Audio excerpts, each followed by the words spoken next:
Hey guys, welcome to the Cinema Corral. This is the segment on my YouTube channel where I talk about the latest releases and let you know if they're worth your time and money. In this video, I'm going to be talking about the movies that came out the week of August 2nd, 2019. That includes the Farewell and Hobbs and Shaw, so let's begin. Alright, first up we're going to talk about a movie that I've been wanting to see for a very long time, The Farewell. This is a film by Lulu Wang and it's distributed by A24, so of course I'm probably going to love this, and yeah, it's a really great film. I have been seeing a lot of people praising this. It's like at a 99% on Rotten Tomatoes.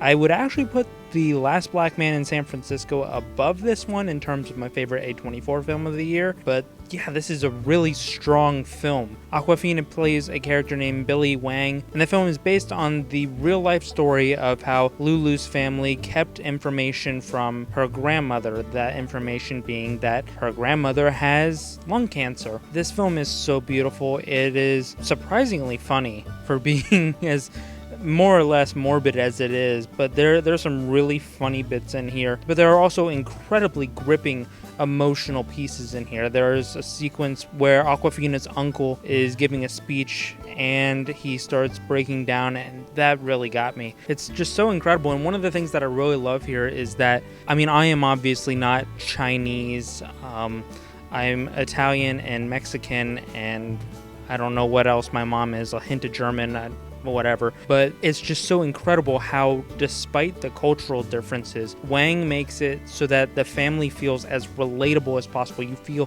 like they are your family, like you're able to connect the pieces from your family into this family and just totally get immersed in it. I really love that we spend maybe about 97% of the film in China, and so you get a little taste of the culture, and more so on like the quieter side, just the family dynamic. I really love that.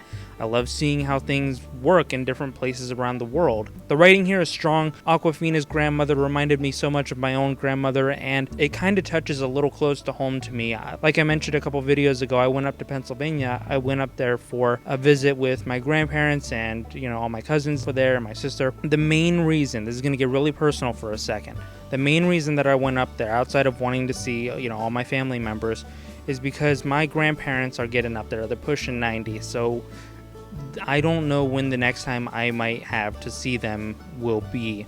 So I took advantage of that opportunity to go up to see them, and this film really reminded me of that. So it struck a chord with me. Go see it. Go absolutely see this film. It's so beautiful.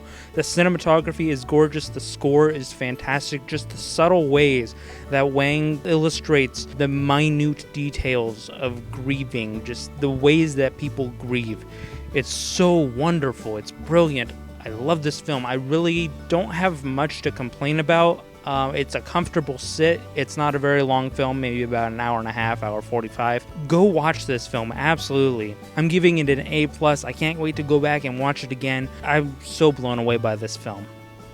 Alright, last up we have Hobbs and Shaw, and this is a, tie-in movie to the Fast and the Furious franchise. I am not a big Fast and the Furious franchise follower. I really don't care. It's not that they're really bad per se, because I've never really watched them. It's just not something that particularly interests me. I never grew up watching them. I haven't sat down and watched them. It's just not something that I'm really into. I'm not a big car guy. This movie was fine. It's nothing special. It's kind of dumb, but like in a way that it knows that it's dumb. So there's a scene, and there's clips of it in the trailer, where Dwayne Johnson is basically holding a helicopter from a moving car using just a chain. It's ridiculous. The performances here are what really makes this film work. Statham and Johnson, they really have this great chemistry together once things get going. Idris Elba plays the villain. Outside of Hobbs and Shaw, I couldn't tell you anybody's names. From what I understand, a couple of these characters have appeared elsewhere in the Fast and the Furious movies.